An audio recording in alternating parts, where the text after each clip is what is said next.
सुनो, अगर आप क्रिश्चियन हो और आप प्रार्थना कर रहे हो कि परमेश्वर आपके बिजनेस को बढ़ाए, आपकी प्रार्थना 40 साल कबूल नहीं हो सकती जब तक आप टाइदर नहीं है, क्योंकि ये एक ढांचा है।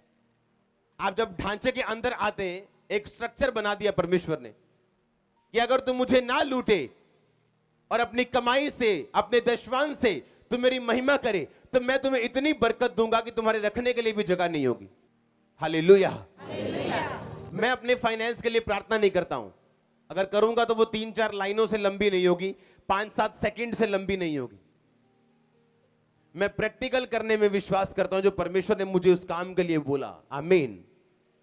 और जैसे ही आप उस ढांचे के अंदर जाते हैं, आपको मालूम है अपनी हीलिंग के लिए मुझे ये करना है, सबसे पहले मुझे उस ढांचे से प्यार करना है, परमेश्वर से लव करना है, उसके बाद अंदर जाना है, उसके बाद हर एक चीज के लिए एक सिस्टम बना हुआ है। मुझे इंपार्टेशन चाहिए, मुझे अधीनगी करनी, मुझे फाइनेंस में बढ़ना है तो परमेश्वर ने मिनिस्ट्रीज ठहराई, काम ठहराए, जहां आप काम करते हैं परमेश्वर का बोते हैं तो परमेश्वर आपको बढ़ाते हैं। आपको हीलिंग चाहिए, आप हीलिंग मिनिस्ट्री में जाते हैं, आप प्रार्थना करते हैं, उसके कोड़े खाने से मैं चंगा हो चुका हूं, कन्फेस करते हैं, प्रेयर होते हैं, आप हील होते हैं।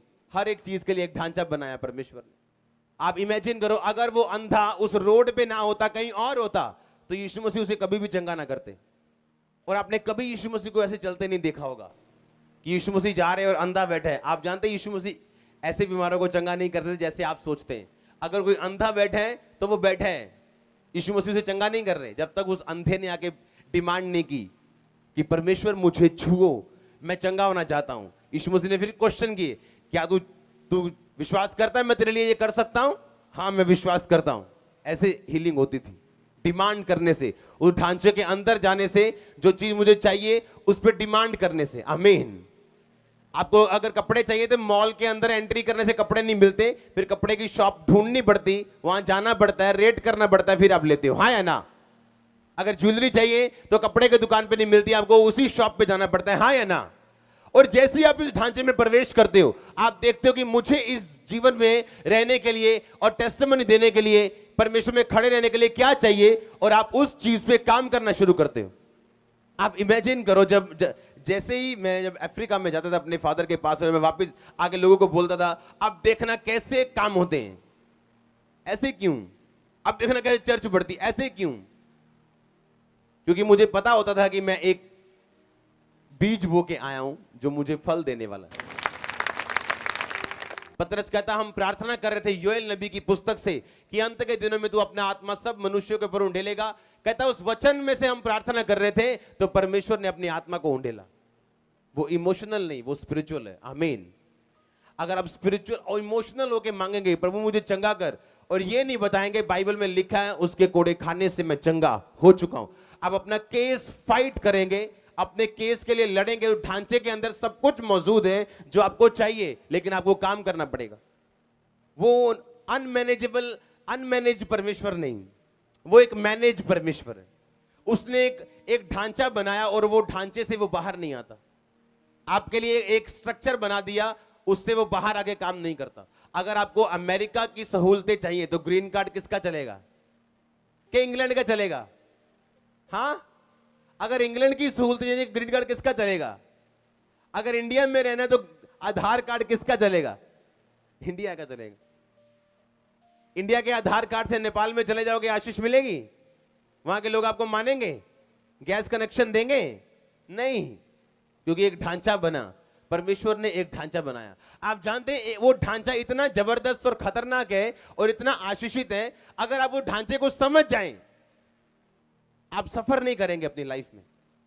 आप जानते हैं जब मरियम और हारून ने मूसा का विरोध किया, वो विरोध सही था, पर परमेश्वर ने मूसा को कुछ नहीं बोला और मरियम को कोड़ी कर दिया।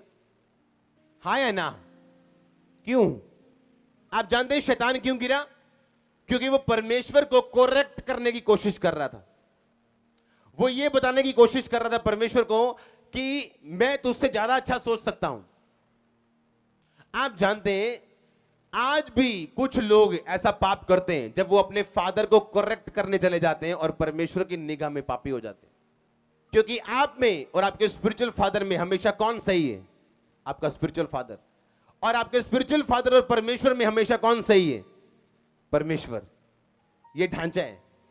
इस ढांचे को अगर आप तोड़ने मरोड़ने की कोशिश करेंगे, आप ही फंसेंगे, आपका फादर नहीं फंसेगा। वो उसी पोजीशन पे आपको मिलेगा, आनंदित और अपने कामों में बिजी।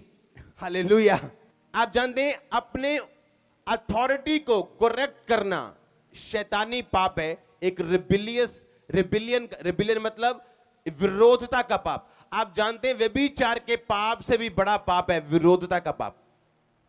पहला पाप जो दुनिया में आया आदम और हवा से पहले, वो विरोधता का पाप था, विरोध का पाप। और आज भी अगर शैतान ने किसी बंदे पे अटैक करना हो, वो इस पाप से नीचे लेके लोगों को जाना चाहता है।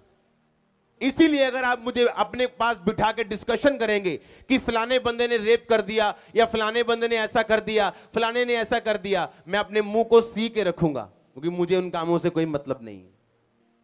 नेवर। मैं अपने दुश्मन का भी विरोध नहीं करता कभी। जिसने मेरे खिलाफ बोला उसका भी विरोध, मुझे पता है विरोध करना शैतान की ओर से। और जब एक आदमी अपनी अथॉरिटी को करेक्ट करना चाहते हैं, वो पूरा 100% प्योर डेविलिश है। कितने इन बातों को समझ रहे हैं?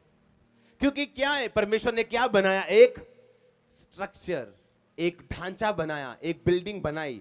आपको उसके अंदर जाके अपने आप को खोजना है, जो आपको चाहिए उस हिसाब से आपको चलना है, अपने साल्वेशन का ध्यान रखते हुए कि मुझे ये चाहिए तो सब कुछ है, लेकिन सबसे अधिक जो मुझे चीज चाहिए वो मेरी मुक्ति है। मुक्ति में बने रहना, साल्वेशन में बने रहना। आशीष आए ना आए वो मेरा परमेश्वर है, चंगा करे ना करे वो मेरा परमेश्वर है, आजाद करे ना करे वो मेरा परमेश्वर है। उसकी सामर्थ्य के लिए कुछ भी इम्पॉसिबल नहीं है। हालेलुया। जोर से बोलो हालेलुया।